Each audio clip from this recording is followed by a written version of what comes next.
ये सर कटेगा लेकिन झुकेगा नहीं। नाम है तृणमूल कांग्रेस, कभी रुकेगा नहीं, थमবে না। তাই লড়াই লড়াই লড়াই চাই, লড়াই করে বাঁচতে চাই।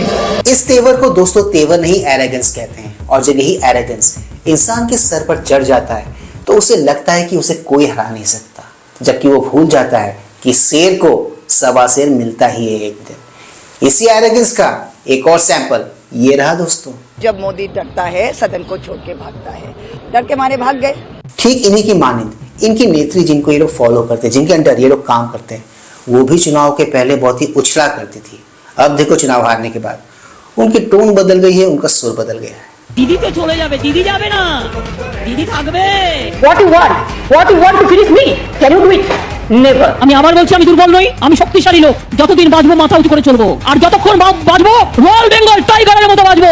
রুকো যারা, সবাই করো। আমরা সবাই চাই একটা যৌথ প্ল্যাটফর্ম তৈরি হোক, যে প্ল্যাটফর্মে অল পলিটিক্যাল পার্টি যারা বিজেপির এগেইনস্টে, এমনকি আপনারা যদি বলেন লেফটিস্ট, আমার কোনো ইগো নেই, আমি সবাইকে নিয়েই চলতে চাই। এবং আজকে যে অবস্থা বিজেপিকে যদি রুখতে হয়, লেফটিস্ট সবাইকে, আলট্রা লেফট সবাইকে, আমাদের তৃণমূল কংগ্রেস আমরা কথা দিচ্ছি, ন্যাশনাল পার্টি সবাইকে, যার যতটুকু শক্তি আছে, দিল্লিতেও যেমন আমরা লড়াই করবো, তেমনি বাংলাতেও আসুন আমরা জোটবাজি। इनका जो कुछ भी होना था वो तो 4 मई को पब्लिक ने अपने मैंडेट में दिखा दिया, दे दिया। एक बात तो है, पब्लिक खुश है। क्या बच्चे, क्या जवान, क्या महिलाएं, क्या पुरुष, क्या बूढ़े, हर कोई खुश है टीएमसी के जाने से।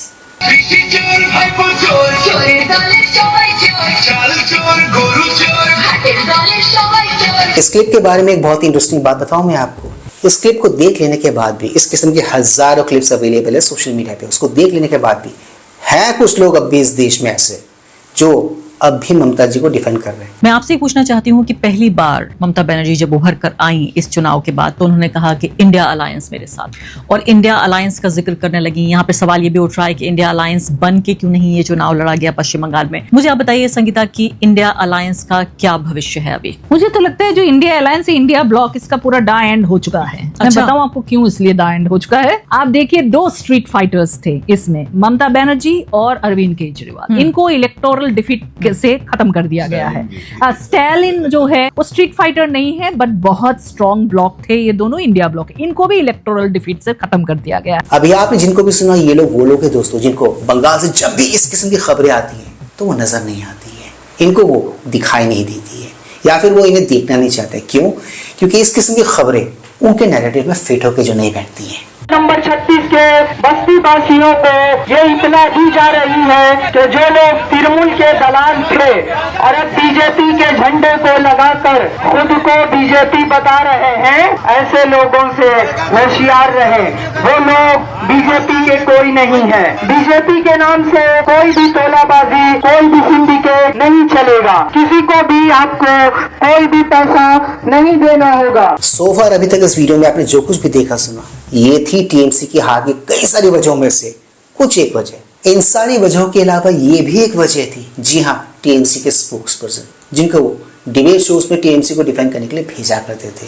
जो आप जो 152 में दिखाया ना, उसमें अगर 25 मिल गया ना, सोचिएगा भारतीय जनता पार्टी को नसीब अच्छा है। और लिख के रख दिया, not less than 225, not more than 255। वो कहते हैं ना, जैसा नेता वैसा उनका प्रवक्ता। अभी का जो क्लिप था वो परफेक्ट एग्जाम्पल था उस बात का। वो अलग बात है, चुनाव हारने के बाद और चुनाव में टीएमसी को जितनी सीटें आई ना, उसको देख लेने के बाद यही भाई ये करते हुए नजर आए एक अलग डिबेट शो में। अरे ये भी आपको बता दे रहा, हिंदुस्तान में कोई भी स्टेट में कोई भी ऑपोजिशन जीत नहीं सकता। मैं हकीकत में लिख के रख दीजिए। अखिलेश भी यूपी में 27 में हार जाएंगे। मैं आपको हकीकत आज बता दे रहा। खैर, ये वाकई में रो रहे थे या फिर नाटक कर रहे थे या फिर ड्रामा कर रहे थे, इसका तो मुझे पता नहीं। बट हाँ, एक बात तो है, एक दल विशेष है इस देश में ऐसा जो नाटक करने में माहिर तो है।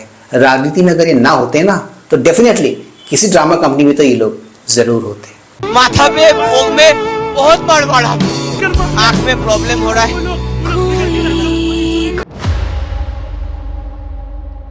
Please like, share, subscribe and high पे यूट्यूब चैनल, ताकि हम ऐसे कंटेंट्स बनाते रहें और हमारा ये कंटेंट ज्यादा से ज्यादा लोगों तक पहुंचे। तो दोस्तों, ज्यादा वक्त न गवाते हुए let's go back to the topic then. देखो दोस्तों, बंगाल को बीजेपी ने अपना पहला सीएम दे दिया है। जी हाँ, 40-45 साल के लंबे इंतजार के बाद बंगाल को मिल गया है फाइनली बीजेपी का एक सीएम। इस इलेक्शन की सबसे इंटरेस्टिंग और मजेदार बात क्या रही आपको पता है?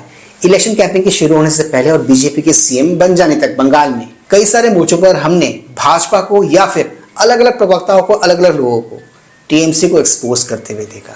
आज के इस वीडियो में देखते हैं दोस्तों ऐसे ही कुछ क्लिप्स।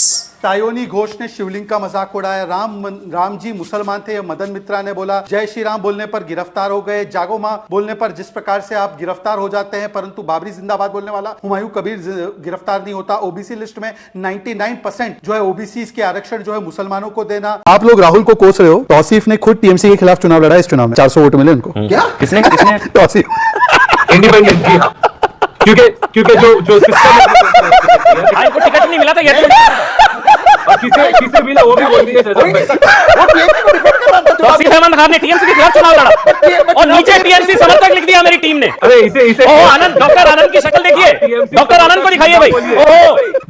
समर्थक ना लिखिए, आप अपने जो लिखते हैं पॉलिटिकल एनालिस्ट वो लिखिए, राजनीतिक विश्लेषक जो जल्दी यूटर्न ले लिया तौसीफ। अब आप समाजवादी पार्टी को क्यों कोस रहे हो भाई? चुनाव से पहले अमन भाई, चुनाव से पहले अभी आपको अपडेट हुआ, अभी तो शहजाद ने आपको अपडेट चुनाव लड़ा। कितने वोट? 400 मिले। कितने वोट मिले? एक दो मस्जिद के वोट मिले। अरे 1200 लोगों के पास जब मैं गया 450 लगभग वोट मिले। एक डेढ़ मस्जिद के वोट मिले। हालांकि मुझे पता है इनके परिवार वालों ने टीएमसी को वोट किया है। टीएमसी पार्टी ने शारदा चिट फंड स्कैम किया। 1900 करोड़ रुपए जनता से चोरी किए। रोज वैली चिट फंड में 6600 करोड़ रुपए चोरी किए। कोल स्मगलिंग स्कैम किया। इलीगल माइनिंग करते हैं और गुंडा टैग पूरे बंगाल पे उनका लगता है। ममता जी ने बंगाल से वायदा किया था कि 5 लाख लोगों को वो रोजगार देंगे। 2021 में ये वायदा किया था ममता जी ने। आपको क्या रोजगार दिया? यहाँ पे कोई है जिसको ममता जी ने रोजगार दिया है? बिल्कुल नहीं।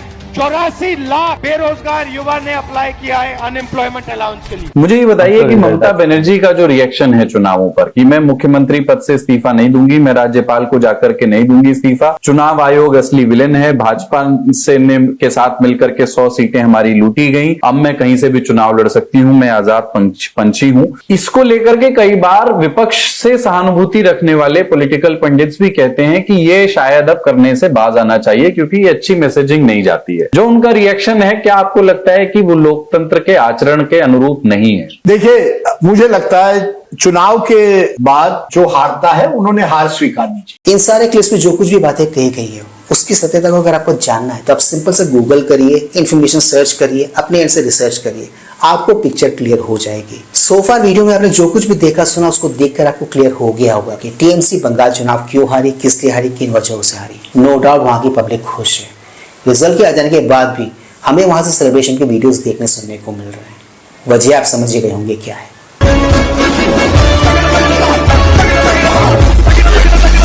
जो कुछ भी आपने देखा यह है बंगाल की ग्राउंड रियलिटी, जिस पर अब भी हमारे देश के विपक्ष के कुछ नेता ऐसे जो अब भी पर्दा पड़े रहने देना चाहते हैं, वो इन पर बात नहीं करना चाहते। उनको ये दिख नहीं रहा, क्यों?